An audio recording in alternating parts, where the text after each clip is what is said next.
Hello les amis, nous voilà à nouveau pour la tribune Oh my God. Donc c'est, rappelez-vous, une tribu dans laquelle je parle des idées reçues, de la sémantique, des expressions, des phrases qui m'agacent, ainsi que des questions existentielles et surtout du bon sens.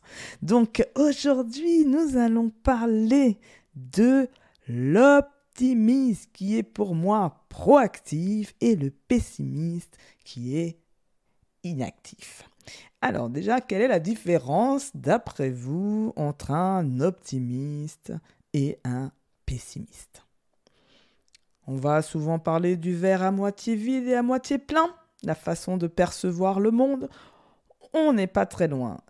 Aujourd'hui, mettons, on est face à des difficultés, il y a la guerre, le Covid, on sort d'une période difficile psychologiquement qui nous a atteints tous, il faut quand même se le rappeler, hein, parce que des fois on nous dit qu'il faut repartir comme en 40, mais on avait juste envie de leur dire, oui, bah attendez, on va quand même déjà reprendre notre respiration parce qu'il s'est passé quand même quelque chose pendant 2 ans, et on n'en est pas sorti, et en plus, le pire, c'est qu'on ne sait pas quand est-ce que ça va se terminer, donc...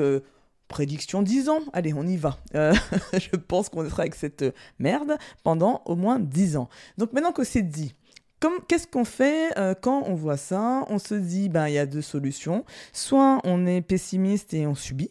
Et donc on se dit, de toute façon c'est la merde, et de toute façon on n'y peut rien, et puis de toute façon on va rester et puis subir ce qui est en train de se passer.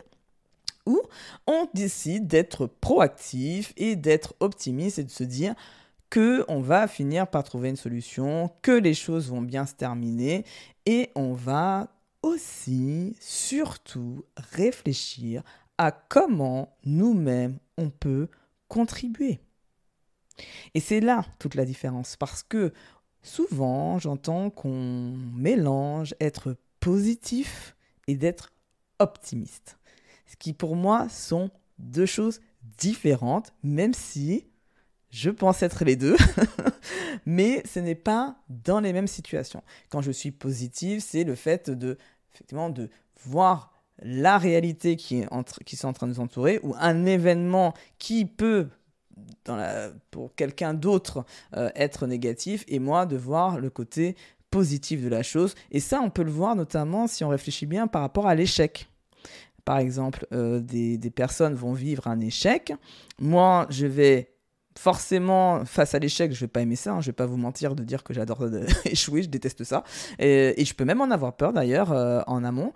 Néanmoins, quand j'échoue, je regarde, je me dis, ok, ça me permet d'apprendre, ça me permet d'être une meilleure personne, de progresser, de me développer. Et donc, je regarde le côté positif des choses. Et donc là, j'ai un mindset positif d'une situation qui pourrait paraître négative. Même chose pour la souffrance.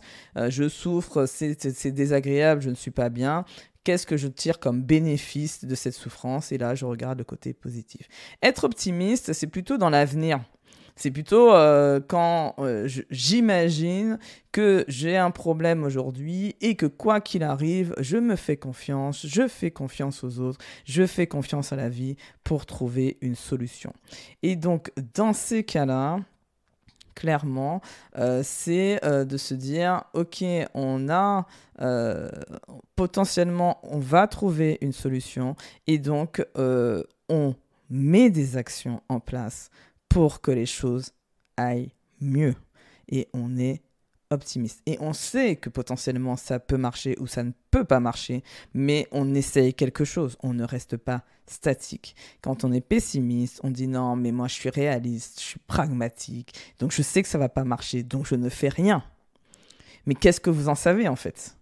Donc si vous ne le faites pas, vous ne pouvez pas savoir si ça va marcher ou pas.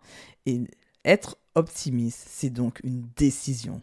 Donc moi, ce que je vous invite à faire, décidez d'être optimiste.